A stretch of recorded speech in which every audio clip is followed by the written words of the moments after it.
மீண்டுமாக உங்கள் மத்தியிலே வந்து கர்த்தருடைய வார்த்தை கொடுக்கும்படியாகவும் இந்த பந்தியிலே பங்கு பெறும்படியாக கர்த்தர் கொடுத்த மகாபெரிய சாக்கியத்திற்காக நான் முதலாவது என் தேவனுக்கு நன்றி செலுத்துகிறேன். ஹல்லேலூயா. இருக்கிறவங்க அத்தனை பேரும் சொல்லணும் ஹல்லேலூயா. Praise the Lord. நல்லா பிரைட்டா நல்லா தெரியுறீங்க அழகா. கர்த்தருடைய பரிசுத்த நாமத்துக்கு மகிமை உண்டாகட்டும். இன்றைக்கு உங்கள் மத்தியிலே கர்த்தருடைய வார்த்தை கொடுக்கும்படியாக ஒரு நல்ல தருணத்தை கொடுத்த சபை போதகருக்கு நான் இயேசுவின் நாமத்தை நன்றி தெரிவித்துக் கொள்கிறேன். கடந்த மாதத்திலே ஒரு முறை கூப்பிட்டார்கள். அப்பொழுது நான் ஃப்ரீயா இல்லை. நான் சொன்னேன், நான் ஃப்ரீயா இருக்கும்போது சொல்றேன், வரட்டுமான்னு.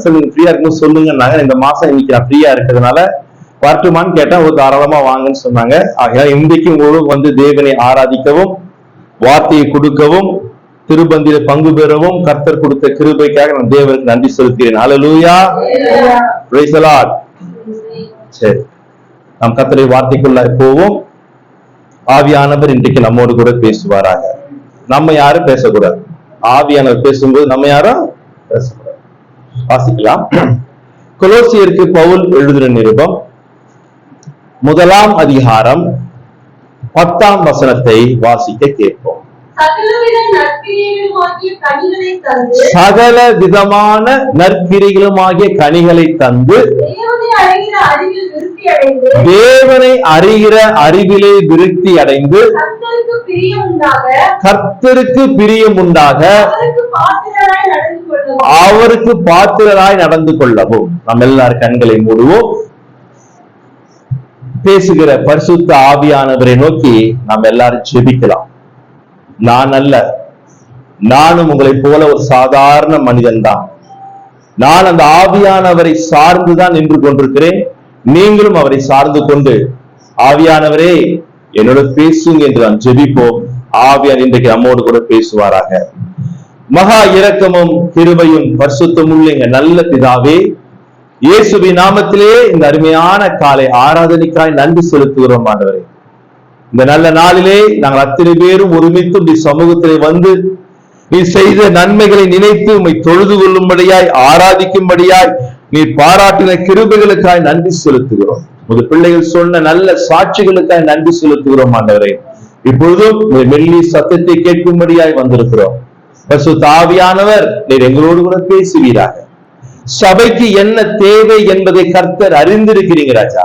வந்திருக்கிற ஒவ்வொருவருக்கும் தேவையான மன்னாவை கொடுத்து அவளை ஆசீர்வதித்து வழி நடத்தும்படி நாங்கள் ஜெபிக்கிறோம். நீ பேசு, நாங்கள் கேட்கிறோம். இயேசுவின் நாமத்தில் ஜெபிக்கிறோம் எங்கள் ஜீவனுள்ள எங்க நல்ல பிதாவே. சபையார் எல்லாரும் சொல்லும் ஆமென் ஆமென். சகல விதமான நற்கிரிகளுமான கனிகளை தந்து தேவனை அறிகிற அறிவிலே விருத்தி அடைந்து கர்த்தருக்கு பிரியம் உண்டாக. ஆமென். இது நல்ல ஒரு வார்த்தை கொலோசை திருச்சபைக்கு பவுல் கொடுக்கிறான். இந்த திருச்சபையை ஸ்தாபித்தது பவுல் அல்ல, எப்பாப்பிராத்தான் சபையை ஸ்தாபிக்கிறான். இந்த நிருபத்தை பவுல் எழுதும் போது ஒரு 5 ஸ்டார் ஹோட்டல்ல உட்கார்ந்தோ இல்ல மகா பெரிய ஆலயத்துல உட்கார்ந்தோம். அல்லேலூயா. இயேசு சொன்னாரு, இயேசு சொன்னாரு, அக்கிரம செய்யக்காரரே என்ன இல்ல அவங்க கிட்ட தெரியுமா? கனி இல்லை. சோ அதுதான் பவுல் சொல்லுகிறான், சகலவித நற்கிரிகளாகிய கனிகளை தந்து. அப்போ சபையில் இருக்கிற விசுவாசிகளாக நாம் எல்லாம் என்ன கொடுக்கணும்? கனி கொடுக்கணும். பிரதானமான கனி கொடுக்கணும். நான் விசுவாசிக்கிறேன், இயேசுவின் மலை பிரசங்கம் பண்ணும்போது பவுல் பக்கத்துல உட்கார்ல. அப்ப அவன் ரட்சிக்கப்படல. எப்படி தெரிஞ்சோ தெரியல, இயேசுவின் வார்த்தையை அவன் மறுபடியும் உறுதிப்படுத்துகிறான். இயேசு சொன்னார் மலை பிரசங்கத்துல, மத்திய எழுதின சுவிசேஷம் 5ஆம் அதிகாரம் 16ஆம் வசனத்தை வாசிங்க. 16 மத்திய 5:16. இவ்விதமாய் மனுஷர்கள் உங்கள் நற்கிரியைகளை கண்டு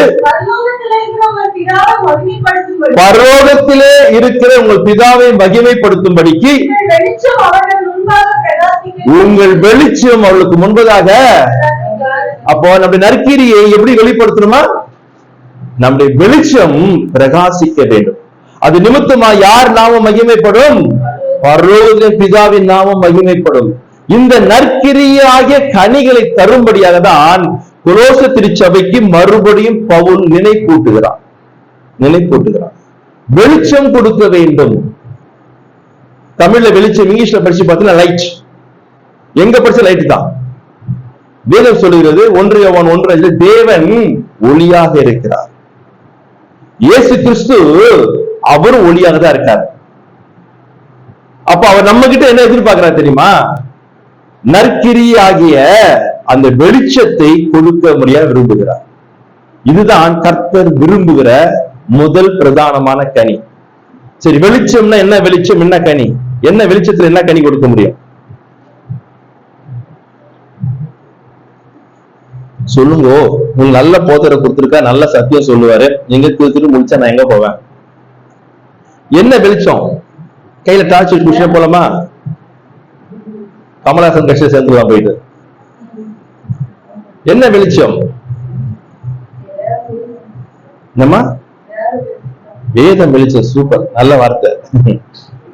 ஒரு வார்த்தை வாசிப்போம். யுத்தத்திலே ஜெயம் அடைந்து வெற்றியோடு கூட பாடலை பாடினாள் தெபோராள். அவள் பாடின பாடலின் கடைசி வரியை வாசிங்கள்.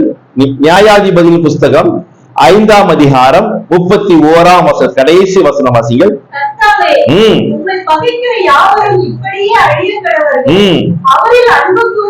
அவரில் ஆண்டவரிடத்தில் அன்பு கூறுகிறவர்கள்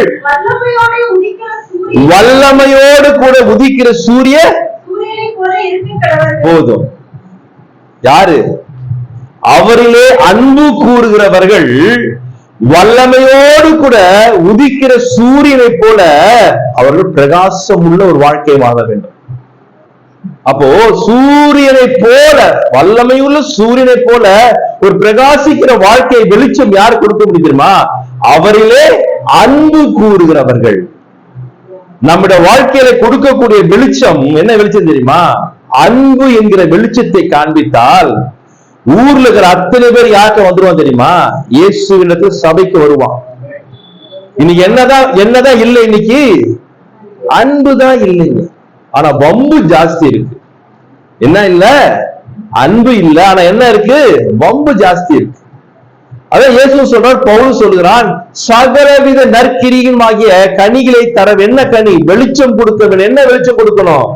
அன்பு என்கிற வெளிச்சத்தை கொடுக்க வேண்டும். ஆவின் கனி மொத்தம் எத்தனை? 9 கனியா? எந்த ஊர்ல? 1 3 ஒண்ணுதான். ஒரு ஆரஞ்சு பழம் ஒண்ணுதான். உள்ள உரிச்சு எத்தனை சொலை இருக்கும்?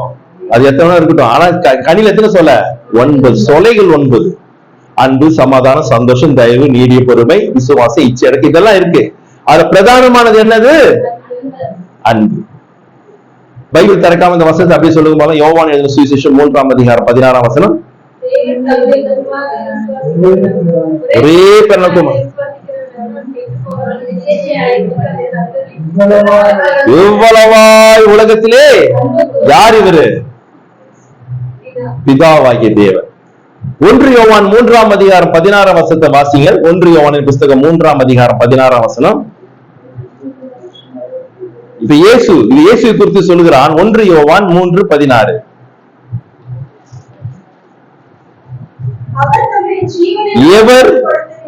எவர் இயேசு தம்முடைய ஜீவனை கொடுத்ததினாலே அன்பு இன்னதென்று அறிந்திருக்கிறோம். அதேங்கப்பா, நம்ம ஜீவனை கொடுக்கிறோமோ இல்ல, அடுத்த ஜீவனை வாங்காம இருந்தாலும் சந்தோஷம். உயிரை வாங்காத வீட்டுல சொல்லுவாங்க தெரியுமா? இயேசு கிறிஸ்துவும் தன்னுடைய ஜீவனையே நமக்கு கொடுத்ததுனால அன்பு என்னன்றது நம்ம அறிந்திருக்கிறோமா இல்லையா? சொல்லுங்க பார்க்கலாம். பிதாவாகிய தேவன் எப்படி இருக்காரு? இயேசு கிறிஸ்து எப்படி இருக்காரு? பரிசுத்த ஆவியானவர். ரோமர் 5:5 வாசிக்கிறோம். மேலும் நமக்கு அருளப்பட்டிருக்கிற பரிசுத்த ஆவியினாலே தேவனுடைய அன்பு நம்முடைய இருதயங்களிலே ஊற்றப்பட்டிருக்கிற அந்த நம்பிக்கை என்ன செய்யாது? நம்மளை வெட்கப்படுத்தாது. அப்போ திரியேக தேவன் 3 பேர் எப்படி இருக்கிறார்கள்? அன்பாகவே இருக்கிறார்கள். நம்ம எப்படி இருக்கிறோம்? நம்ம எப்படி இருக்கிறோம்? ஓபனா பேசணும். உண்மையா சொல்கிறேன், இதே அன்பு வெளிச்சம் என் வாழ்க்கையில இருந்தால் என் வாழ்க்கையை கர்த்தர் என்னையும் உங்களையும் ஆசீர்வதிக்கிறது போல உலகத்துல வேற யாரும் ஆசீர்வதிக்க முடியாது. ஏன் தெரியுமா? நான் வெளிச்சம் கொடுக்க கொடுக்க பிதா மகிமைப்பட்டு கொண்டே இருப்பார். அவரை மகிமைப்படுத்த அவர் என்னை மகிமைப்படுத்தாமல் விட்டு விடுவாரோ? ஒரு நாள் விட மாட்டார். சோ நம்முடைய வாழ்க்கையில இன்னைக்கு என்ன லேக்கு? சபையில இன்னைக்கு என்ன குறைவு? என்ன குறைவு? அன்பு குறைவு. அதான் பவுல் சொல்லுகிறான், சகல விதமான நற்கிரிகளாகிய கனிகளுக்கு இந்த கனி ஒரு சபையில இருந்ததுன்னா ஒரு அப்படியே இந்த இடம் பத்தாது, ஆத்துமாக்களை கொள்ளை பொருளா கர்த்தர் தருவார். நாம இன்னைக்கு செய்ய வேண்டிய ஒரே காரணம், நம்ம வாழ்க்கையில இருந்து என்ன வெளிச்சம் வரணும்? அன்பு என்கிற வெளிச்சம். ஒரு நியாய சாஸ்திரி இயேசு கிட்ட ஒரு கேள்வி கேட்டான் தெரியுமா? கற்பனைகளிலேயே பிரதானமான கற்பனை என்ன என்று கேட்டான கேட்கலையா? அது இயேசு என்ன பதில் சொன்னார்? நம்ம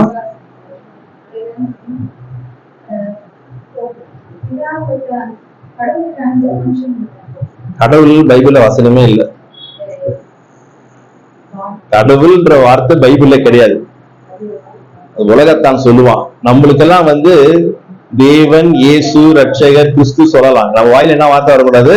கடவுள் வரணும். அவன் உலகத்தான் சொல்லணும், நம்ம சொல்ல வேண்டியது. நம்ம பேசுறது அழகா இருக்கு. இயேசு சொல்லலாம், தேவன் சொல்லலாம், கர்த்தர் சொல்லலாம், கிறிஸ்து சொல்லலாம், ஆண்டவர் சொல்லலாம். இது எங்க கடவுள் புதுசா உள்ள எனக்கு தெரியல. அது இருக்கு ஒரு பக்கம். நான் என்ன சொல்றேன்னா, கேட்டார், முழு இருதயத்தோடும் பலத்தோடும் கர்த்தரிடத்திலே அன்பு கூறுவது முதல் கற்பனை. அடுத்தது ரெண்டாவது கிடையாது, இதற்கு ஒப்பட என்ன தெரியுமா? உன்னிடத்திலே அன்பு கூறுவதை போல இதுதான் பிரதானமானது.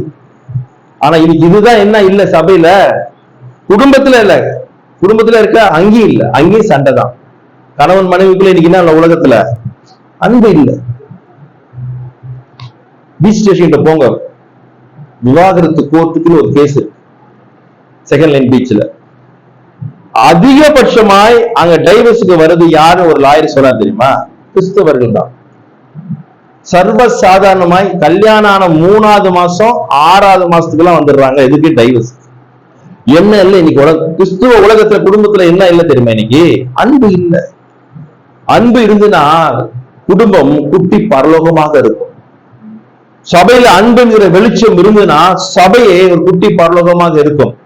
இனி சபைக்குள்ளதான் ஊர்பட்ட சண்டை, அரசியல் எங்கதான் இருக்கு? சபைக்குள்ளதான் நடக்குது. ஒருத்தனை கவுத்து இவனை கவுத்து நான் எப்படி மேல வருது, இவனை கவுத்து நான் மேல வருது. இந்த பிரச்சனை உலகத்துல இருக்கிற பிரச்சனைல இப்ப எங்க இருக்கு தெரியுமா? சபைக்குள்ள இருக்கு. ஏன் தெரியுமா? என்ன இல்ல தெரியுமா? அன்பு இல்லை. நம்ம ஆராதிக்கிற தேவன் அன்பா இருக்கார், இயேசு அன்பா இருக்கார், ஆவியா அன்பா இருக்கார். ஆனா நாம இருக்கிறோம் அன்பு. தயவு செய்து இந்த முதல் கர்த்தருடைய திருப்பந்தியில பங்கு பெற வந்திருக்க அன்பு சகோதர சகோதரிகளே, நம் வாழ்க்கையில வீச வேண்டிய நற்கிரிகளாகிய வெளிச்சம் என்ன தெரியுமா? அன்பு. அன்பு மிக மிக மிக முக்கியமா. நான் இப்ப சொன்ன உதாரணம் இயேசு சொன்னார், முதல் பிரதானமான ஒரே தான். ரெண்ட பவுல் ஒன்னா மாத்தினான் தெரியுமா? இயேசுவை காட்டிலும் பவுல் பெரியவனா? இல்ல. அவன் சொல்றான், வாசிங்க, கலாத்தியருக்கு பவுல் எழுதின 5ஆம் அதிகாரம் 14ஆம் வசனம். நான் முதல்ல சொன்னது மத்திய 22:35 வீட்டுல போய் வாசித்துக் கொள்ளுங்கள். இப்ப கலாத்தியர் 5:14 வாசிங்கள். உன்னிடத்திலே நீ அன்பு கூறுவதை போல பிறனிடத்திலும் அன்பு கூறுவாயாகின்ற ஒரே வார்த்தையிலே போதும். எவ்வளவு கொண்டா? ஒரே வார்த்தையில நியாயப்பிரமாணம் முழுவதும் நிறைவேறுமா? ஏசு என்ன சொன்னார் தெரியுமா? 2 சொன்னார். முதலாவது தேவனிடத்திலே முழு இருதயத்தோடும் முழு ஆத்துமாவோட, 2வது உன்னை போல பிறந்தேசி. ஆனா இவனாயிட்ட ஒன்னாக்கிட்டான் தெரியுமா? இயேசுவை காட்டில பவுல் ரொம்ப பெரியவன் அல்ல. அவன் சொல்ற வசனம் வாசித்தீங்களா? மறுபடியும் வாசிங்களா? கலாத்தியர் 5:14. Galatians chapter 5 verses 14. போதும். ஒன்னாகின நம்ம ஆண்டவர்கிட்ட அன்பு கூறுகிறோம் என்பதற்கு என்ன அடையாளம் சொல்லுங்க? ஆண்டவர்கிட்ட அன்பு கூறுகிறோம் என்பதற்கு என்ன அடையாளம்? கண்ட சகோதரிடத்துல நான் அன்பு கூறலன்னு சொன்னா காணாத தேவன்ட்ட அன்பு செலுத்த முடியுமா? முடியாது. அதான் பவுல் சொல்றான், முதல்ல நீங்க உங்களுக்குள்ள என்ன செய்யுங்க? அன்பா இருந்தீங்கன்னா யார் அன்பா இருப்பா தெரியுமா? அவரிடத்தில் அன்பா இருக்கிறவன் இங்கே அன்பா தான் இருப்பான். அங்க அன்பு இல்லாதவன் இங்கே அன்பா இருக்க மாட்டான், இங்க வம்புதான் பண்ணிட்டு இருப்பான். சபையா இருக்கிற நாம் பவுல் சொல்லுற முதல் காரியம் கொலோசி திருச்சபைக்கு, முதலாவது உன்னர் கிரியைகளாகிய கனிகளை தந்து. அன்பிலே அன்புதாங்க பிரதானம். இயேசு என்று சொன்னது என்ன அர்த்தம்? அன்புதான். ஆனா நம்ம கிறிஸ்தவர்கள் என்று சொல்லுகிறோம், நம்ம இடத்துல என்ன இல்ல? தயவுசெய்து இதுதான் ஃபண்டமெண்டல். ஃபண்டமெண்டல்னா பேசிக், அடிப்படை இதுதான். சரி, ஒருவேளை நீங்க எல்லாம் நல்ல உங்களை பார்த்து நல்ல வெள்ளையும் சொல்லையும் அழகா இருக்கிறீங்க, நல்ல அன்பு கூறுற பிள்ளைங்கள மாதிரி எனக்கு தெரியுது. நம்ம இதே நிலையில இருக்கக்கூடாது. இது பேசிக். எத்தனை பேருக்கு ஆவிக்குரிய வாழ்க்கையில இன்னும் வெளிச்சம் நல்லா கொடுக்கணும், இன்னும் வெளிச்சம் நல்லா கொடுக்கணும், எத்தனை பேருக்கு ஆசைப்படுறீங்க? யாருக்கும் ஆசை இல்லையா? இன்னும் வெளிச்சம் கொடுக்கணும், வளரணும். ஃபண்டமெண்டல் ஃபவுண்டேஷன் இருக்கக்கூடாது. எத்தனை பேருக்கு வளர்ச்சி? இப்போ எத்தனை படிக்கிற நீ? புரியல? 7th போற. அடுத்த 10 வருஷம் இவ 7th இருந்தா வச்சுக்கோ, அவங்க அப்பா அம்மாக்கு எப்படி இருக்கும்? கோவம் வரும். ஏமா கோவம் வரும்? மனசு கஷ்டமா இருக்கும். இதெல்லாம் கோவம் இருக்கு. ஒரு புள்ள எல்கேஜிலேயே 10 வருஷம் படிச்சா அம்மா அப்பா சந்தோஷமா இருக்குமா? ஆவிக்குரிய வாழ்க்கையிலையும் அப்படியே பவுண்டேஷனே உட்காரக்கூடாது. வளரணும். வளரணும். வளர்வதுக்கு தான் நான் சொன்னாரு. நம்ம இப்ப நான் கண்ட சகோதரன் இப்ப இங்கே உங்ககிட்டே அன்பு செலுத்தி இருக்கோம் பாத்தீங்களா? இந்த லெவல் போதாது. இந்த லெவல் வெளிச்சம் பத்தாது. நல்ல வெளிச்சம் கொடுக்கணும். என்ன சொன்னார் ஏசு தெரியுமா? வாசிக்கலாம். மத்திய எழுதின சுவிசேஷம் 5ஆம் அதிகாரம் 44ஆம் வசனம். இங்கிலீஷ்ல வாசிடா. Matthew 5:44. But I say to you, love your enemies. போதும். இயேசு சொன்ன வார்த்தை, but I say to you, love your உன் சத்துருக்களை. இதுதான் ஹையர் லெவல். இந்த வெளிச்சத்தை தான் ஆண்டவர் கிறிஸ்துவர்களாகிய நம்ம கிட்ட எதிர்ப்பு. இனி பேசிக் ஃபவுண்டேஷனே இல்ல, நான் எங்க ஹையர் லெவலுக்கு வர சொல்லுவானா? முதல்ல ஃபவுண்டேஷன் சரி பண்ணிட்டோம்னு சொன்னா நம்ம கிறிஸ்துவ வாழ்க்கையில நம்ம யாரை நேசிக்கணும்? சத்துருக்கள் யாரு? மாமியார் தானேமா? என்னமா இனி பிரதானமான சத்துரு யார் வீட்டுல? யாரை நேசிக்கணும் தெரியுமா? உங்களை வெறுக்கிறவர்களை, உங்களை பகைக்கிறவர்களை, உங்களை அழிக்கணும்னு நினைக்கிறவங்களே நம்ம என்ன செய்ய தெரியுமா? இந்த வெளிச்சத்தை தான் ஆண்டவர் எதிர்பார்க்கிறார். வல்லமையுள்ள சூரியன் உதிக்கிற அன்பு கூறுபவர்கள் இந்த வெளிச்சத்துல காட்டுவோம் சொன்னா, இன்னும் சொல்ற சபை பிரம்மாண்டமாக இருக்கும். பிரம்மாண்டமாக இருக்கும். தயவு செய்து நம்மளை பகைக்கிறவர்கள், நமக்கு விரோதமாய் பேசுகிறவர்கள், நம்மை துன்பப்படுத்த நினைக்கிறவர்கள், துன்பப்படுத்துகிறவர்கள், எதிர்க்கிறவர்கள், இவர்களை அழிக்கணும் நினைக்கிறவர்களையும் நாம் என்ன செய்ய கத்துக்கொள்ள வேண்டும்? நேசிக்க கத்துக்கொள்ள வேண்டும். இந்த லெவல் தான் ஒரு சபைக்கு நல்ல ஹை லெவல். நான் என் கண்ணால கண்ட சகோதரி நேசிப்பது நல்லது, அது பவுண்டேஷன். அடுத்த லெவலுக்கு நாம் என்ன செய்யணும்? வளரணும். எப்படி வளரணும் தெரியுமா?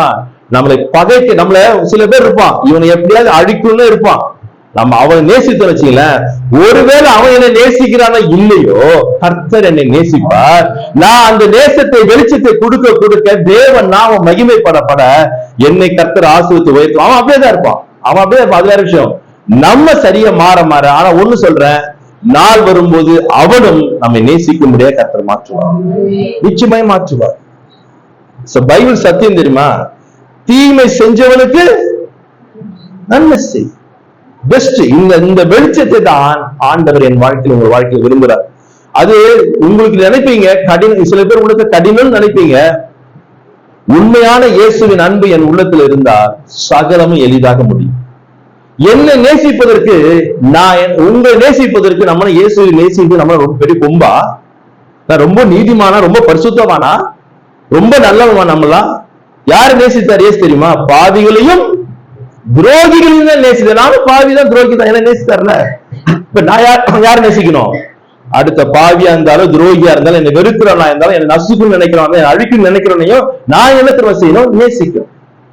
அவன் செய்யறான்னு சொல்லிட்டு நாம டிக் ஃபார் டேட் பண்ணாம, பதிலுக்கு பதில் செய்யாமல் நாம் நன்மை செய்வோம் என்று சொன்னால், நாம் அவனை நேசிப்போம் என்று சொன்னால், என் வெளிச்சம் பிரகாசிக்கும்.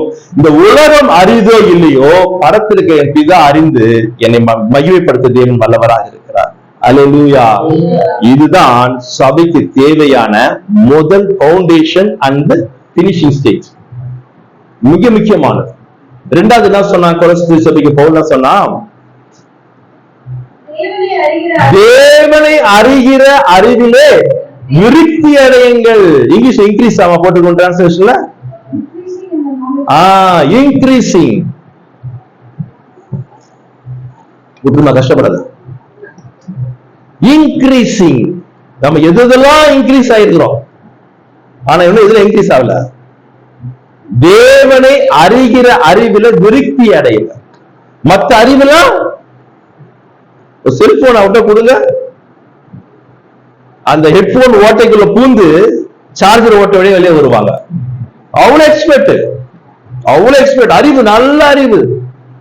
ஆனா எந்த அறிவு இல்ல சபைக்கு? என்ன அறிவு இல்ல? தேவனை அறிகிற அறிவு இல்லை. அதான் பவுல் சொல்றான், சபையே நீ அன்பு வெளிச்சத்தை கொடுப்பது மாத்திரமல்ல, தேவனை யார் நல்ல பைபிள் அறிய சொல்ல, வேதாகமத்தை அறிய சொல்ல போட்டுக்கிறான். யாரை அறியணும்? தேவனை அறிய வேண்டும். தேவனை அறிய வேண்டும். பைபிள் எது கொடுத்துருக்கா தெரியுமா ஆண்டவர் நம்ம கையில?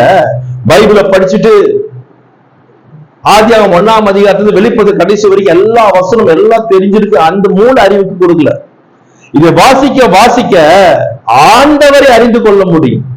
ஆண்டவரை அறிந்து கொள்வதற்கான சகல வார்த்தைகளும் இந்த வேதாகமத்தில் ஆண்டவர் எனக்காக உனக்காக எழுதி வச்சிருக்கார்.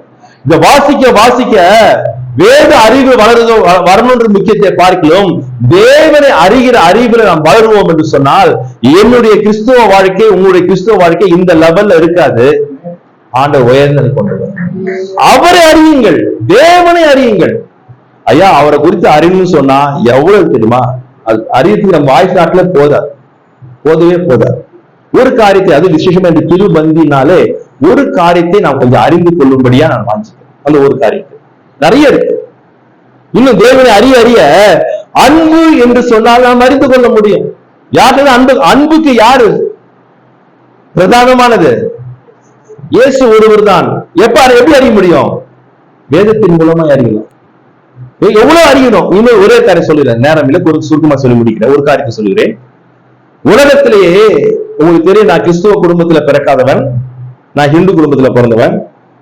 எங்க அப்பா அடிக்கடி கோயில சொல்லுவார், உலகத்துல 3333 கோடி தேவர்கள் உண்டு என்று சொல்லுவார். எப்போ? அந்த காலத்துல எங்க அப்பா கூட அப்பெல்லாம் காலேஜ் போகும்போது அதான் சொல்லுவார்.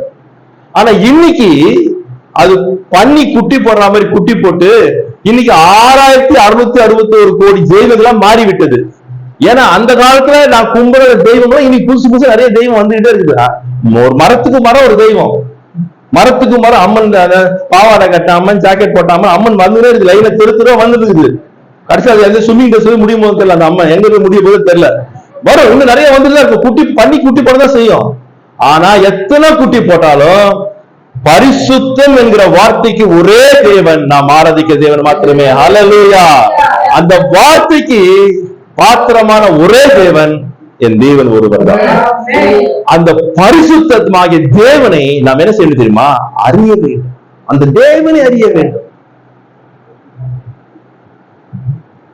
லேவியராகமத்தின் புஸ்தகம் 11ஆம் அதிகாரம் 45ஆம் வசனத்துல அவர் சொல்றார், நான் கர்த்தர், நான் பரிசுத்தர். வாசிங்க, எடுத்துட்டீங்களா?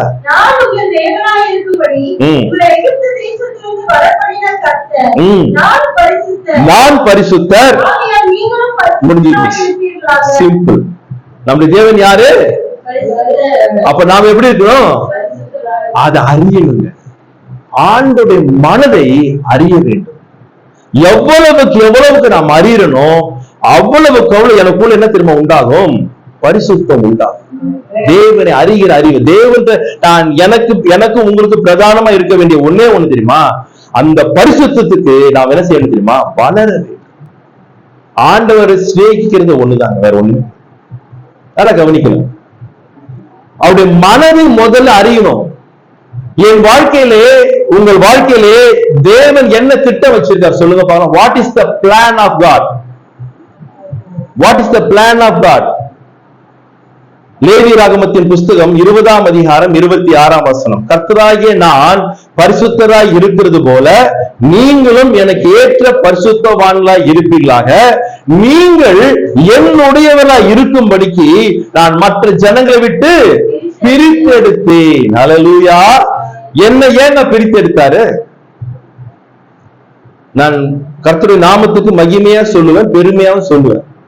எங்க அப்பா செயலையும் சரி, எங்க அம்மா செயலையும் சரி, கிறிஸ்தவர் என்று சொல்லுவதற்கு ஒருத்தம் கூட கிடையாது. நான் தான் எங்க சந்ததியிலே முதல் கிறிஸ்தவர். என்னையே பிரித்து எடுத்தார். நான் நல்லவனா? இல்லையே. நான் இந்த இயேசு கடவுளே இல்லைன்னு சொன்னவன் தானே, இந்த பைபிள்லாம் பொய்யும் சொன்னவன் தானே. என்னையே பிரித்து எடுத்தார். சரி, உங்க குடும்பத்துல உங்களை ஏன் தேவன் பிரித்து எடுத்தார்? உங்க சொந்தத்துல எல்லாம் ரட்சிக்கப்பட்டாங்களா? எல்லாம் இயேசு எடுத்துட்டாங்களா? உங்களை மட்டும் ஏன் பிரித்து எடுத்தார்? என்ன பிளான்? நீங்கள் என்னுடையவனா இருக்கும்படிக்கு மற்ற ஜனங்களை விட்டு. எதுக்காக? நான் பரிசுத்தரா இருக்கிறது போல நீங்களும் எனக்கு. இதுதான் தேவன் என் வாழ்க்கையில உங்கள் வாழ்க்கையில வைத்திருக்கிற திட்டம். இதுதான் பிளான். இது அறியணும். அறிஞ்சிட்டு அப்பா ஒண்ணும் இல்லாத குப்பையா இருந்தேன், சாக்கடையில கடந்தேன், சேத்துல கடந்தேன், என்னையும் இயேசு தூக்கி எடுத்து பிரித்து எடுத்து இன்னைக்கு நம்ம சபையில நாட்டி வைத்திருக்கிறாரே, இந்த மனதை புரிந்து அந்த திட்டத்தை அறிந்து நான் இன்னும் என்னவாய் மாற வேண்டும் தெரியுமா? பரிசுத்தமாய் மாற வேண்டும். இதுதான் திட்டம். பைபிளை வாசித்தா அவர் மனதை அறியலாங்க. என்ன சித்தம்? என்ன சித்தம்? நீங்கள் பரிசுத்தமா இருக்க வேண்டும் என்பதே தேவ சித்தம். 1 தெசலோனிக்கேயர் 4:3 வாசிக்கிறோம். The will of God. தேவ சித்தம் என்ன? என் வாழ்க்கையில உங்க வாழ்க்கையில எப்படி இருக்கும்? நானு பரிசுத்தமா இருக்க வேண்டும். இருக்கிறோமா? பரிசுத்தமா இருக்கிறோமா? இன்னைக்கு விசேஷமா அவருடைய பரிசுத்த ரத்தத்தையும் அவருடைய சரீரத்தையும் பானம் பண்ண முடிய வந்திருக்கிறோமே. என்னுடைய பரிசுத்த சித்தத்தின்படி பரிசுத்தத்தின் மையத்தில் நான் இருக்கிறேனா? சரி விடுங்க, அதை விட்டுருங்க. நான் ரட்சிக்கப்பட்ட நாள்ல இருந்து இன்றைக்குள்ள அந்த சித்தத்திலே நான் இருக்கிறேனா? அந்த பரிசுத்தத்திலே நான் வளர்ந்து இருக்கிறேனா? நம்மளை நாம நிதானிச்சு பார்க்கணும். ஏன் தெரியுமா? ஏன் முடியல தெரியுமா? இன்னும் சபை தேவனை அறிகிற அறிவுல என்ன செய்யல? வளரவில்லை.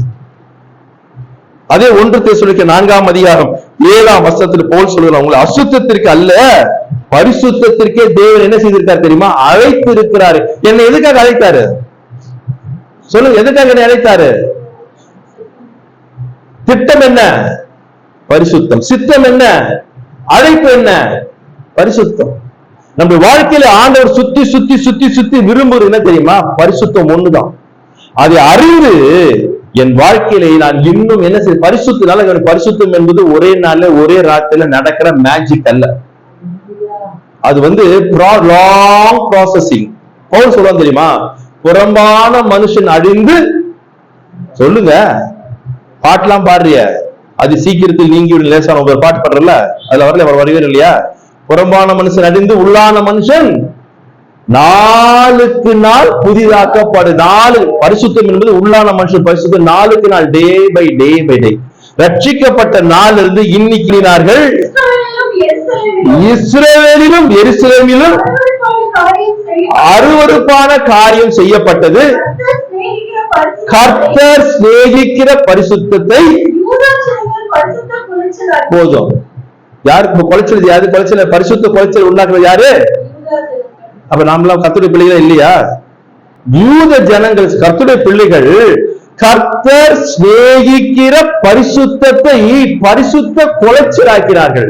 அப்ப கர்த்தர் எதை சிநேகிக்கிறார்? என்னிடம் ஆண்டவர் சிநேகிக்கிறார். கொடுக்கிற காணிக்கையோ, நான் கொடுக்கிற மெசேஜையோ, நான் பாடுற பாட்டையோ ஆண்டவர் அதை விட என்னிடத்தில் எது அதிகமா நேசிக்கிறாரு? எதை லவ் பண்றாரு தெரியுமா? பரிசுத்தம். பரிசுத்தம். பரிசுத்தத்துக்கு தேவன் ஒரு அளவு வச்சிருக்காரா? என்ன அளவு? பரிசுத்துக்கு என்ன அளவு?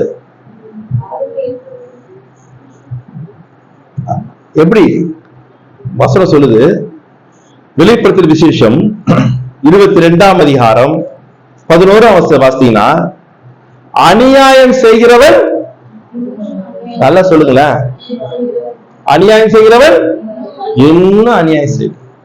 சபைக்கு லேட்டா வருகிறவன், சொல்லுங்க, அவாய வர மாட்டேங்குது, சொல்லுங்க, சபைக்கு லேட்டா வருகிறவர்கள் சிரிக்காதம்மா, சொல்லு. இல்ல சபைக்கு லேட்டா வருது நியாயமா அநியாயமா? நியாயமா அநியாயமா கேட்ட தப்பா அநியாயம். ஆனா என்ன செய்யணும்? இன்னும் சரி, அசுத்தமா இருக்கிறவன், அப்ப செல்போனை நோன்றவன் இன்னும் நோண்டட்டும். நிறைய சைட்டுக்குள்ள போய் பார்க்கட்டும். நான் சொல்ல, பைபிள் தான் சொல்லு. செல்போன் நோண்டி பார்க்கறதுனால நம்ம சுத்தமாவனா, பரிசுத்தமாவனா, அசுத்தமாவனா? அதான் சொல்ல, அசுத்தமா இருக்கிறவன், செல்போனை நோன்றவன், நீதி செய்கிறவன், பரிசுத்தமா இருக்கிறவன் அப்படி இல்லை, இன்னும் பரிசுத்தமாகட்டும். இன்னும் இன்னைய விட நாளைக்கு இன்னும், நாளைய விட நாளைக்கு இன்னும், அது வளர்ந்துகிட்டே வரணும். அப்படியே போய் ஒரு முடிவே இல்லை. இந்த வாழ்க்கையை வாழ்வதை நாம் தேவனுடைய மனதையும், தேவனுடைய சித்தத்தையும், தேவனுடைய அழைப்பையும், தேவனுடைய சிநேகத்தையும், தேவனுடைய எதிர்பார்ப்பையும் நாம் அறிய அறிய நம்முடைய வாழ்க்கையில் என்ன தெரியுமா உண்டாகும்? பரிசுத்தத்தின் மேல் பரிசுத்தம் உண்டாகும். பரிசுத்தத்துக்கு நம்ம நினைக்கிறோம், பரிசுத்தம் என்பது வெளியே காட்டுற ஷோவை பார்த்து ஆண்டவர் ஏமாற மாட்டார். தெரியுமா? நானே ஏமாற மாட்டேன், ஆண்டவர் ஏமாந்துருவாரா? நானே மனுஷனே ஏமாற மாட்டான், ஆண்டவர் ஏமாந்துருவாரா? பரிசுத்தம் என்பது வெளியில அல்ல, உள்ளுக்குள்ள இருக்கணும். ஒரு முறை நல்ல ஒரு விளக்கத்தை கொடுத்தார் இயேசு கிறிஸ்து. வாசிக்கலாம். மத்திய எழுதின சுவிசேஷம் 23ஆம் அதிகாரம் 25, 26 வாசிங்கள். மாயக்காரராகிய ஐயோ, போஜன பான பாத்திரத்தின் வெளிப்புற சுத்தமாக்குகிறீர்கள், உட்புறத்திலோ அவைகள் கொள்ளையினாலும் அநீதத்தினாலும் நிறைந்திருக்கிறது. பூரணான பரிசேயனே, போஜன பான பாத்திரத்தின் வெளிப்புறம் சுத்தமாகும்படி முதல்ல எதை சுத்தமாக்கணும்? ஆனா உள்ள எப்படி இருக்குதா? அநீதத்தினாலும் கொள்ளையினாலும் அசுத்தத்தினாலும் நிறைஞ்சிருக்குது. ஆனா வெளியே எப்படி இருக்கலாம்? வேக பாருங்க, நல்ல வெள்ளையும் சொல்லியுமா காப்பு நாடா கட்டிக்கிட்டு எல்லா வித்தையும் வெளியே இருக்குது. ஆனா உள்ள எப்படி இருக்குது? நாற்றம் எடுக்குது. ஆண்டவர் சொல்றாரு, பாத்திரத்தின் வெளிப்புறத்தை சுத்தமாக்குறதுக்கு முதல்ல எதை சுத்தமாக்கு? உள்ள சுத்தமாக்க வெளியே சுத்தமாயிடும். நம்ம வாழ்க்கையிலே அதிகமாக கான்சன்ட்ரேஷன் பண்ண வேண்டியது தெரியுமா? உள்ளான மனிதன் நாளுக்கு நாள் என்ன செய்ய வேண்டும்? புதிதாக்கப்பட்டு கொண்டே இருக்க. இன்னும் பரிசுத்தம், இன்னும் பரிசுத்தமா இருக்கிறவர், இன்னும் பரிசுத்தம், இன்னும் பரிசுத்தம், இன்னும் பரிசுத்தம். இது யார் அறியணும்? சபை அறிய வேண்டும். முதல்ல என்ன அறியணும்? சபை முதல்ல என்ன கனி கொடுக்கணும்? இதே மறந்துட்டீங்க. அப்ப நாளைக்கு என்ன செய்ய போறீங்க? அன்பு. இரண்டாவது தேவனை அறிய. மூணாவது என்ன சொல்லுகிறான்? கர்த்தருக்கு பிரியம் உண்டாக பாத்திரராய் நடந்து கொள்ளுங்கள். யாருக்கு பிரியம் உண்டாக? மனுஷனுக்கா? இயேசு கிறிஸ்து பூமியில வாழ்ந்து எப்படி வாழ்ந்தார் சொல்லுங்க பாரா. எப்படி வாழ்ந்தார்? யோவான் எழுதின சுவிசேஷம் 8ஆம் அதிகாரம் 29ஆம் வசனம் வாசிங்கள். யோவான் 8ஆம் அதிகாரம் 29ஆம் வசனம். John 8:29. யாரு சொல்றா தெரியுமா? இயேசு சொல்றார், என்னை அனுப்பினவர் என்னுடனே கூட இருக்கிறார், பிதாவுக்கு பிரியமானவைகளை நான் எப்பொழுதும் செய்கிறபடி என்னை தனியே இருக்க விடவில்லை. அப்ப இயேசு கிறிஸ்து பூமியில வாழ்ந்த 33 ஆண்டு காலமும் யாருக்கு பிரியமா நடந்தார்? பிதாவுக்கு பிரியமா. எப்பொழுதும், என்னைக்கோ ஒரு நாள் அல்ல, கிறிஸ்துமஸ்க்கு அல்ல, நியூ இயருக்கு அல்ல, கம்யூனியன் சர்வீஸ் அல்ல, எப்பொழுதும் பிதாவுக்கு பிரியமாகவே நடந்தார். அதனால பிதா இயேசு எப்படி விடல? தனியா இருக்க விடலைங்க. ஏன் தெரியுமா? அவருக்கு பிரியமா நான் நடந்தோம்னா நம்ம கூட நம்முடைய நிழல் பக்கத்துல வருதோ இல்லையோ இயேசு கூட வருவார். ஏன் தெரியுமா? நான் அவருக்கு பிரியமாக நடக்கிறேன், பிரியமாக நடக்கிறேன். எஸ்பெஷலி இன்னும் அழகா சொல்கிறான் 1 யோவானின் புஸ்தகம் 2ஆம் அதிகாரம் 1 யோவான் 2:6. ஆண்டவராகிய இயேசு கிறிஸ்துவுக்குள் நிலைத்திருக்கிறேன் என்று சொல்லுகிறவன் யார்? இங்கிலீஷ்ல Wasima. Whoever says he abides in it ought to walk in the same way in which he walked. ஒரு என்கிட்ட ஒரு டிரான்ஸ்லேஷன் படிச்ச ஒரு நாள் லைப்ரரியில படிச்சேன். நாங்க சபையில் இருக்கும்போது அருமையான ரொம்ப பிடிச்சது. Those who say I am Christian, you should walk as he walk. அந்த வரி எனக்கு ரொம்ப பிடிச்சது. கிறிஸ்தவன் என்று யார் சொல்லுகிறார்களோ அவர்கள் இயேசு எப்படி நடந்தாரோ அப்படியே நானும் நடக்க வேண்டியதுதான் கிறிஸ்தவன். அருமையான வார்த்தை. அவர் நடந்தபடியே நானும் என்ன செய்ய வேண்டும்? நடக்க வேண்டும். அவர் நடந்த நடை, அவர் வாழ்க்கையை குறித்து பேசணும், அது ஒரு தனி சரித்திரம், அது பேசிட்டே இருக்கலாம். அதுல ஒண்ணு சபைக்கு பவுல் சொல்லுகிற சபையில ஒரு காரியத்தை நான் சொல்ல விரும்புகிறேன். இயேசு இந்த பூமியில 33 வருஷ காலமும் தாழ்மையாகவே நடந்தார். ஆமாவா இல்லையா? ஆமீன வர மாட்டேன் வாயில இருந்து. தாழ்மையாகவே பிறந்ததுல இருந்து மரித்து உயிர் தெழுகிற வரைக்கும் அவர் வாழ்ந்த வாழ்க்கை எப்படி தெரியுமா? தாழ்மை. இன்னைக்கு நம்ம கிட்ட என்ன இல்ல? அன்பு இல்ல, தாழ்மை. பிரதானமானது ஒவ்வொரு கிறிஸ்தவன் அதான் சொல்றான் பாரு. Those who say I am Christian, you should walk as he walk. அதான் தேவனுக்கு பிரியமாய் நடக்கிறது. தேவனுக்கு பிரியமான பாத்திரமாய் நடக்குது. எது தெரியுமா? இயேசு எப்படி நடந்ததுமா? தாழ்மையா நடந்தார்.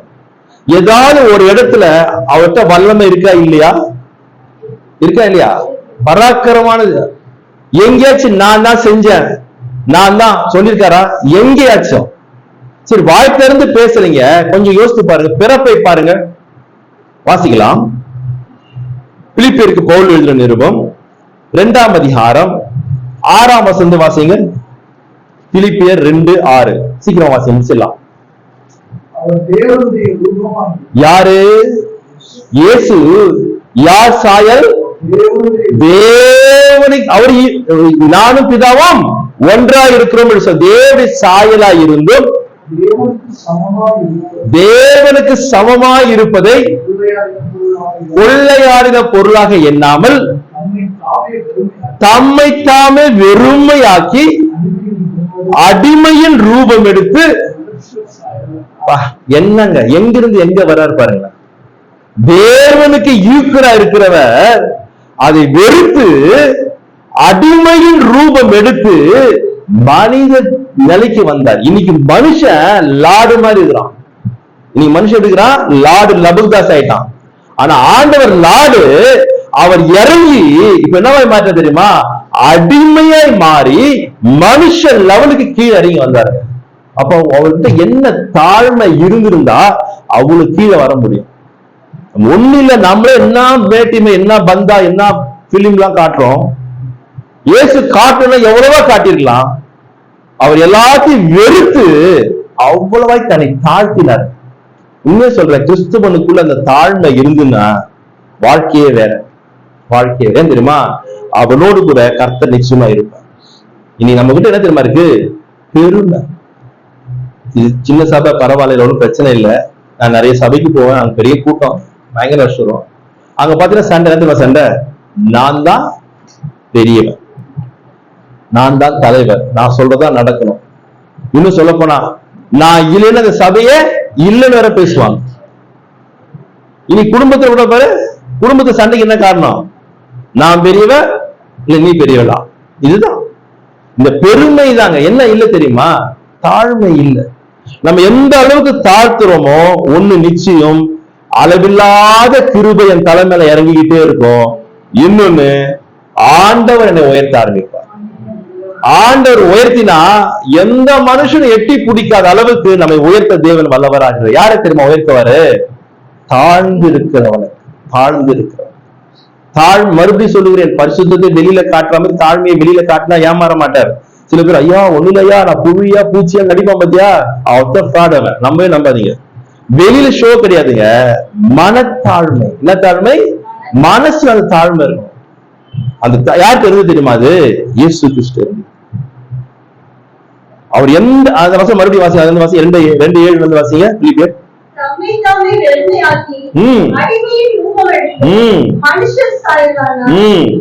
அவர் மனுஷ ரூபமாய் காணப்பட்டு ம். மரண பரியந்தமும் அதாவது சிலுவையின் மரண பரியந்தமும் அல்லேலூயா. அப்போ நமக்கு தாழ்மை, எத்தனை பேருக்கு தாழ்மை வேணும்? யாருக்குமே வேணாமா? நான் உங்கள்கிட்ட பேசுறதே வேஸ்ட் போட்டிருக்க, இப்படி பேசுறது திரும்பி சோத்து பார்த்து பேசிக்கலாம் போட்டிருக்க. எத்தனை பேருக்கு தாழ்மை வேணும்? அப்ப என்ன இருக்கணும் நம்ம கிட்ட? நீ என்ன வாசி வாசி பாரு, அந்த வரி மாத்திரம் வாசிமா.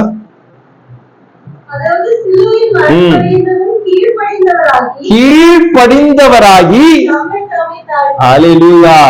அப்ப கீழ்ப்படிதல் இருந்தா நம்ம வாழ்க்கையில என்ன இருக்கும்? தாழ்மை. இப்ப நம்மகிட்ட என்ன இல்ல? அதெல்லாம் பெருமையா சொல்லிக்கிறோம், கீழ்ப்படிதல் இல்ல. என்ன இருக்கு? அந்த கீழ்ப்படிதல் சரியா இருந்ததுன்னா என் வாழ்க்கையில தெரியுமா இருக்கும்? தாழ்மையும் இருக்கு. யார்கிட்ட இருந்தது? இயேசு கிட்ட இருந்துச்சுங்க. நம்ம கிட்ட இருக்கா? யோசிச்சு பாருங்களேன். இயேசு பெர்ஃபெக்ட் காட். ஆமாவா இல்லையா? நான் கேட்காம நீங்க ஆமேன்னு சொல்லணும். பெர்ஃபெக்ட். அவர்கிட்ட ஒண்ணுமே கிடையாது, ஒரு குறை. பெர்ஃபெக்ட். இந்த பூமியில அவர் 33 ஆண்டு உயிரோடு கூட இருந்தாருங்க. அவர் உயிரோடு இருந்த நாட்களுக்கெல்லாம் இம்பெர்ஃபெக்ட் பேரண்ட்ஸ்க்கு கீழ்ப்படிந்தார். ஆமாவா இல்லையா? அவங்க அம்மா அப்பா ரொம்ப நீதிமான், ரொம்ப பரிசுத்தவான், ரொம்ப இயேசுவோட உயர்ந்தவங்க அவங்க அம்மா அப்பா. கீழ்ப்படிஞ்சாரா இல்லையா? சொல்லுங்க. பெர்ஃபெக்ட் காட் இம்பெர்ஃபெக்ட் பேரண்ட்ஸ்க்கு கீழ்ப்படிய முடியுது. ஆனா இம்பெர்ஃபெக்ட்டா இருக்கிற உன்னால அம்மா அப்பாக்கு என்ன செய்ய முடியல? கீழ்ப்படிதல் இல்ல. இப்ப தாழ்மை வருமா? ஒண்ணு இல்ல, அவங்க அம்மா இருக்கிறாங்க, இடியா ஃப்ரிட்ஜில் ஐஸ்கிரீம் வச்சுக்கிற, எடுத்து சாப்பிடுனா உடனே சாப்பிட மாட்டியா? சொல்லுமா? தோன்ச்சாவா? ஐஸ்கிரீம் உடனே போய் சாப்பிட சொல்லும். சொல்லுமா சொல்லாதா? டெம்ட் ஆயிடும். யாரா இருந்தாலும் ஐஸ்கிரீம் வச்சோ ஓடணும். இதே செல்போன் நோண்டி இருக்கும்போது இடியா அது துணி போய் மேல காய் போடு, போமா நான் அப்புறம் போறேன். இது கீழ்ப்படி இருக்கா? ஐஸ்கிரீம் சாப்பிடும் போது உடனே கீழ்ப்படி வந்துருக்கு. ஒரு வேலை சொல்லும் போது முடியல. நீ ஒன்னு சொல்லி தப்பா நினைக்காது. பொதுவாக எல்லார் வீட்லயும் அப்படிதான், எல்லார் வீட்லயும் அப்படிதான் சொல்றேன். இம்பெர்ஃபெக்ட்டா இருக்கிற நாம், இம்பெர்ஃபெக்ட்டா இருக்க கூட நம்மளால என்ன செய்ய முடியல? கீழ்ப்படிய முடியல. ஆனா இயேசு the perfect God imperfect parents கூட அவர் அப்படியே வசனம் சொல்லுது. லூக்கா எழுதின சுவிசேஷம் 2ஆம் அதிகாரம் 51ஆம் வசனத்தை வாசிங்க. லூக்கா 2:51 எடுத்துட்டு யோசிக்கிற. எவர்களுடனே? அம்மா அப்பாவோட கூட போய் நாசரேத் ஊரிலே சேர்ந்து. போதும். யார் இவரு? எஸ். ஆனா நமக்கு என்ன இல்ல தெரியுமா? அவர் சின்ன குழந்தை, சின்ன வயசுல இருந்து அம்மா அப்பா கீழ்ப்படிந்ததுனாலதான் அவர் தாழ்மையாக இருந்து மரண பரியந்தமும், சிலுவையின் மரண பரியந்தமும் தன்னை தாழ்த்தினார். ஆண்டவர் பிதா எல்லா நாமத்துக்கு மேலான நாமத்தை கொடுத்து எல்லா முழங்கால்களும் முடங்கும்படியாய் செய்ய காரணம் தெரியுமா? அவர் கீழ்ப்படிந்தவராய் தன்னை தாழ்த்தினார். நாம சொல்றோம், உங்க வீட்டுல உங்க சொல்றேங்க, உலக பிராக்டிகலா பேச, நீ தாழ்த்த உலகம் சொல்லும் தெரியுமா? பைத்தியக்காரன் பைத்தியக்காரி சொல்லும். லூசு மாதிரி சும்மா சில அம்மா மாதிரி சொல்லி கொடுப்பான் பொண்ணுக்கு கல்யாணம் பண்ணி கொடுத்துட்டு. சும்மா அவன் சொல்றான்னு எல்லாம் இஷ்டத்துக்கு ஆடாத, நீ கொஞ்சம் எதிர்னாதான் அடங்குவான். சொல்லி கொடுப்பாங்க நிறைய வீட்டுல. நீங்களா சொல்லி கொடுக்க மாட்டீங்க, சொல்லி கொடுப்பாங்க. இதெல்லாம் அப்படி இல்லை. ஒருவேளை நீ தாழ்ந்து போக போக உலகம் சொல்லும் பைத்தியக்காரன் பைத்தியக்காரி சொல்லும்.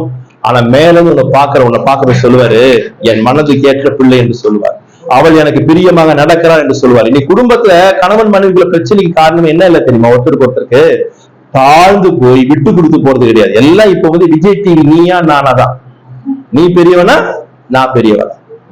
இந்த குணம் இருக்கிற வரைக்கும் தேவன் நம்ம என்ன செய்ய ஆசீர்வதிக்க முடியாது. அந்த குணத்தோடு இருக்கிறவன் கிறிஸ்துவன் என்று சொல்லவும் கூடாது.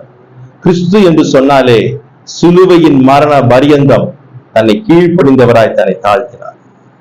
நீ வந்திருக்க தேவ சகோதர சகோதரிகளே, கொலோசி சபைக்கு சொன்ன அதே ஆலோசனை தான் மறுபடியும் பரிசுத்த ஆவியானவர் இதே சபைக்கு ஆலோசனையாய் சொல்லுகிறார். சபையே, உங்கள் அன்பு கூறுவதிலே வளருங்கள். ஆண்டவர்கிட்ட அன்பு கூற சொல்லிட்டு கண்ட சகோதரத்தில் அன்பு கூறாத ஒரு வாழ்க்கை இருக்கும் என்று சொன்னால் அது கிறிஸ்துவ வாழ்க்கை அல்ல. கண்ட சகோதரியும் அன்பு கூறுவது மாத்திரம் கிறிஸ்துவ வாழ்க்கை அல்ல, சத்துருக்களையும் சிநேகிக்கக்கூடிய வாழ்க்கை வாழும்படியாய் கர்த்தர் நம்மை அழைத்திருக்கிறார். அந்த அளவுக்கு அன்பு கூறுவதில் நாம் என்ன செய்ய வேண்டும்? வளர வேண்டும். பைபிளை வாசிக்கிறது எதுக்கு தெரியுமா? என்னுடைய பைபிள் நாலேஜுக்காக அல்ல, தேவனை அறிகிற அறிவிலை வளருங்கள், விருத்தி அடையுங்கள். என் தேவன் எப்பேற்பட்ட பரிசுத்தர், என் வாழ்க்கையில திட்டம் பரிசுத்தம், சித்தம் பரிசுத்தம், அழைப்பு பரிசுத்தம், சிநேகிக்கிறது பரிசுத்தம், எதிர்பார்க்கிறது பரிசுத்தம். என் வாழ்க்கையில சுத்தி சுத்தி என் தேவன் எதிர்பார்க்கிறது, அவருடைய மனது என்ன தெரியுமா? பரிசுத்தம். அதே போல தாழ்மையாய் நடக்க கற்றுக்கொள்ளும். அதுதான் கர்த்தருக்கு பிரியம். நம்மை தாழ்த்துவோம், மரண பரியந்த நம்மை தாழ்த்துவோம். The day will come, God will exalt you. நாட்கள் வரும்போது கர்த்தர் உன்னை உயர்த்துவார். அப்படி நம்ம தாழ்த்துவோமா? அப்படியே கண்களை மூடுவோமா? நம்ம ஒரு நிமிஷம் நிதானித்து பார்ப்போம். சபையில திருவிருந்திலே பங்கு பெறும்படியாய் வந்திருக்கிறோம். இது ஒரு சடங்காச்சாரம் அல்ல, ஏதோ மாசத்துக்கு ஒரு வாட்டி எடுக்கணும் என்கிற ஒரு கட்டாயம் அல்ல. நாம் அபாத்திரமாக வைக்காமல் கொஞ்சம் நினைச்சு பார்ப்போம், கொஞ்சம் நம்ம நிதானித்து பார்ப்போம். கிறிஸ்தவன் சொல்லுகிறேனே, அன்பு இருக்கா? சபையில எல்லாத்திலும் அன்பு இருக்கா? அக்கம் பக்கத்துல வாழ்கிற பிள்ளைகள் மத்தியில் அன்பா இருக்கிறோமா? மாயமான அன்பு இல்ல, அன்பை போல் நடிப்பதல்ல, உண்மையான அன்பு இருக்கா? சத்துருக்களாக இருந்த என்னையும் உங்களையும் இயேசு நேசித்தாரே. நான் என் சத்துருவை, என் உற்றார் உறவினர்கள், என் குடும்பத்தாரே எனக்கு சத்துரு என்று வேதம் சொல்கிறதே, அந்த சத்துருவை நான் நேசிக்கிறேனா? என் நேசம், என் அன்பு அப்படி இருந்ததுன்னா சபை நிரம்பி வழியும். என்னை பார்க்கிறவர்கள் சகல விதமான நற்கிரிய கனிகளை தர வெளிச்சத்தை கொடுக்க அன்பை காட்ட சபை வளரும். என் குடும்பம் ஆசீர்வதிக்கப்படும். பரிசுத்தமாக இருப்போம், இன்னும் பரிசுத்தமாக. நம்முடைய அசுத்தப்படுத்துகிற காரியங்களை விட்டு நாம் விலகி இருப்போம். இந்த உலகம் என்னை அசுத்தப்படுத்தும், என் கையில் இருக்கிற மொபைல் என்னை அசுத்தப்படுத்தும், என் வீட்டு சவுத்துல மாட்டிருக்கிற தொலைக்காட்சி என்னை அசுத்தப்படுத்தும், தீய நண்பர்கள் என்னை அசுத்தப்படுத்துவார்கள். நாம் இவளை விட்டு விலகுவோம். பரிசுத்தம் வெளியே அல்ல, ஷோ அல்ல, உள்ள பாத்திரத்தின் உட்புறத்தை முதலாவது சுத்தமாக்கு. வெளியில ஆட்டோமேட்டிக்கா சுத்தமாகுமே, அது ஆட்டோமேட்டிக்கா ஆயிடும். எந்த இடத்திலையும் நான் என்கிற வார்த்தை நம்முடைய வாயிலே வராதபடிக்கு, எந்த இடத்திலையும் நாம் நம்மை பெருமைப்படுத்தாதபடிக்கு, நம்மை மரண பரியந்தம் கீழ்ப்படிந்தவர்களாய் தாழ்த்துவோம். நல்லது சொல்லும்போது கீழ்ப்படிந்துடுறோம், ஒரு சின்ன வேலை சொல்லும்போது கீழ்ப்படிந்து வர மாட்டேங்குது. ஆனா இயேசு கிறிஸ்து our perfect God but imperfect parents கூட நல்லதுக்கும் கெட்டதுக்கும் அவர் செஞ்ச தெரியுமா? அந்த வார்த்தைக்கு கீழ்ப்படிந்தவராய் இருந்தார். நம்ம அப்படி வாழ ஆரம்பித்தால் தாழ்மை நமக்குள்ள வர ஏற்ற நேரத்தில் கர்த்தர் நம்மை உயர்த்த வல்லவராக இருக்கிறார். எங்க சரி செய்கின்ற ஆவியானவர் உணர்த்துகிறாரோ, எந்த இடத்துல ஆவியானவர் உன்னோடு பேசினாரோ அந்த இடத்துல நாம் இங்கேயே எப்பொழுது சரி செய்து யாவரோடும் சமாதானமாக இருப்போம், யாவரோடும் அன்பு கூறுவோம், யாவிடத்திலும் தாழ்மையாக இருப்போம், பரிசுத்தத்தின் மேல் பரிசுத்தம் அடைவோம்.